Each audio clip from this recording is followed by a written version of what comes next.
How to install a new belt on a John Deere X300. If the belt broke on your John Deere X300 riding tractor, you can't use it as a mower until you replace the drive belt. This belt runs off a pulley system mounted to the underside of the motor and the top side of the mower deck. Installation is straightforward and just takes a basic wrench set to complete. Things you'll need: wrench set. Park the X300 on level ground and lower the mower deck to its lowest position. Disengage the mower deck via the PTO drive lever, if you have not already done so. To disengage the drive, push the lever down as far as it will go.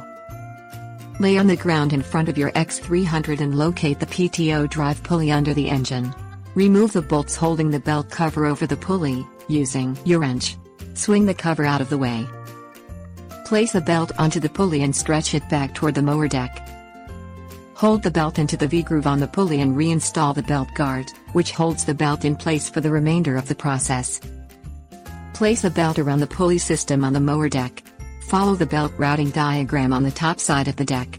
If you install the belt incorrectly, the blades could crash into each other or spin backward. If the diagram is missing, refer to the diagram in your owner's manual.